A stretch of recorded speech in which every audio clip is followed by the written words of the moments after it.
ঢাকার দিকটা তো এখনো অবস্থা একটু খারাপ, ওখানে বোট নিয়ে যান, রেস্কিউ করতে যান। দেশের দক্ষিণ পূর্বাঞ্চলের জেলাগুলোতে দেখা দিয়েছে শরৎকালের ভয়াবহ বন্যা। মানবিক এই বিপর্যয়ে দুর্গত মানুষের পাশে দাঁড়ানোর চেষ্টা করছেন হৃদয়বান বহু মানুষ।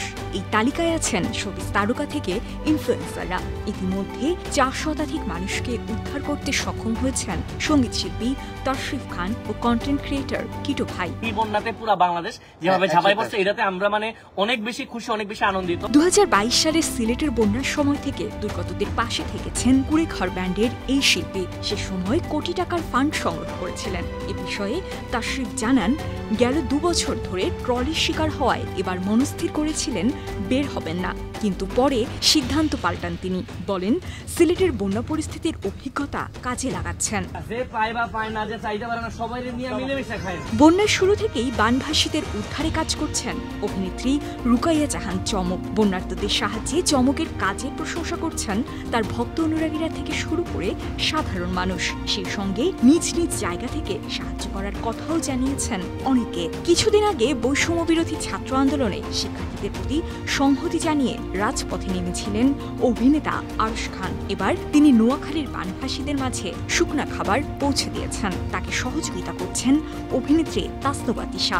বোট পাঠানোর ব্যাপারে আমাদের একটু সতর্ক হতে হবে। শুধু নতুন বোট বানান বা নতুন বোট কিনে পাঠালেই হবে না, এটার নিচের বেসটা ঠিক আছে কিনা এটা দেখতে হবে। বন্যার্তদের জন্য এগিয়ে এসেছেন ঢালিউডের প্রভাবশালী অভিনেতা মনোয়ার হোসেন ডিপজল। ইতিমধ্যে কুমিল্লা ও ফেনীতে ট্রাকে করে তার টিম ত্রাণ বিতরণ করছে। অন্যদিকে যার যা কিছু আছে তাই নিয়ে বন্যার্তদের পাশে দাঁড়ানোর আহ্বান জানান অভিনেত্রী চিত্রনায়িকা মাহিয়া মাহি। তার এই আহ্বানের সঙ্গে ভক্ত অনুরাগীরাও একাত্মতা পোষণ করেছেন। সেই ধারাবাহিকতায় অভিনেত্রী বাঁধনও আহ্বান জানান বন্যার্তদের জন্য পোশাক সংগ্রহের।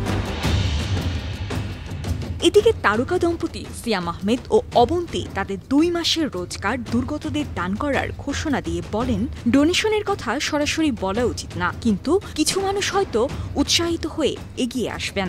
এই মাসের ইনকাম এবং আমার লাস্ট মান্থের যে ইনকাম, টোটাল চাংটা আমি ডোনেট করতে যাচ্ছি। তবে দেশের সংকটকালীন মুহূর্তেও নীরব আছেন ঢাকাই সিনেমার শীর্ষ নায়ক শাকিব খান। কোন রকম সহমর্মিতা কিংবা সাহায্যের হাত বাড়ানো তো দূর, উল্টে নতুন সিনেমার শুটিংয়ে ভারত যাওয়ার প্রস্তুতি নিচ্ছেন ঢালিউড কিং। জানিয়ে তার ভক্ত অনুসারীদের অনেকেই ক্ষোভ প্রকাশ করে মন্তব্য করেছেন, শাকিব খানের ঘুম কবে ভাঙবে।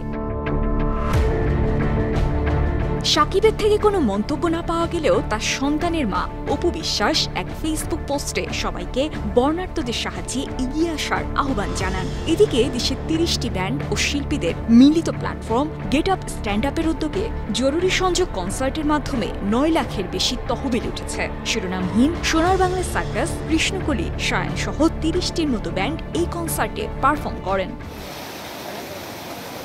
তবে দুর্গত মানুষের পাশে দাঁড়ানোর বার্তা দিয়ে তোপের মুখে পড়েছেন অভিনেত্রী জয়া আহসান, অভিনেতা চঞ্চল চৌধুরী ও আরফিন শুভ।